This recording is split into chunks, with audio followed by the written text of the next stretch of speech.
नमस्कार, मैं हूं आपके साथ पलक शर्मा। आइए नजर डालते हैं फटाफट खबरों की ओर। पेरिस पैरालंपिक कांस्य पदक विजेता सिमरन शर्मा ने कहा कि यह दल के लिए गर्व की बात है क्योंकि वे पीएम मोदी से मिलेंगे। उन्होंने कहा, बहुत अच्छा लग रहा है, हमारे लिए यह गर्व की बात है। हमारे खेल खेलने के लिए जाने से पहले भी पीएम ने हमसे बात की थी। वह एथलीटों को खास महसूस कराते हैं। जयशंकर खुलकर बोले कि रूस से यूक्रेन को बातचीत करनी होगी, अगर वे चाहे तो भारत उन्हें सलाह दे सकता। उन्होंने 10 सितंबर को बर्लिन में कहा कि भारत के पास इसके लिए 4 सूत्रीय कार्यक्रम है।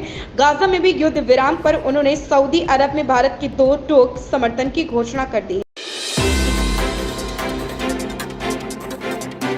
तेलंगाना में भारत राष्ट्र समिति और कांग्रेस के बीच में तीखी जुबानी जंग छिड़ गई है। दरअसल बीआरएस ने पार्टी के दलबदलुओं को साड़ी और चूड़ी पहनने की नसीहत दी, जिस पर कांग्रेस के एक नेता तिलमिला गए। उन्होंने तीखा पलटवार कर चेतावनी दी कि अगर महिलाओं का अपमान किया गया तो जूतों से पीटा जाएगा।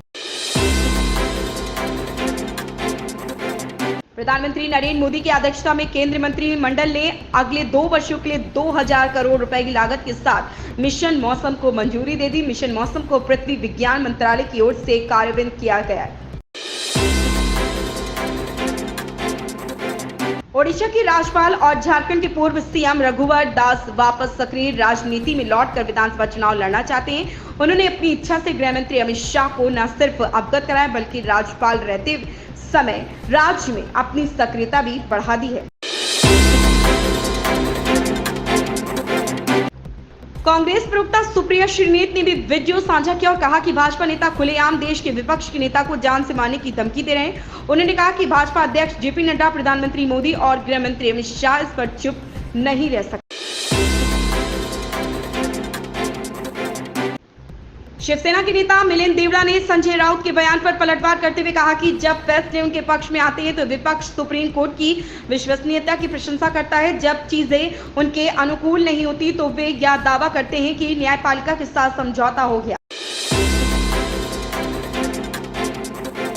कर्नाटक सीएम सिद्धारमैया ने बुधवार को कहा कि केंद्र द्वारा करों के अनुचित वितरण के संबंध में उन्होंने केरल, तमिलनाडु, आंध्र प्रदेश, तेलंगाना, महाराष्ट्र, गुजरात, हरियाणा और पंजाब के मुख्यमंत्रियों को पत्र लिखा है।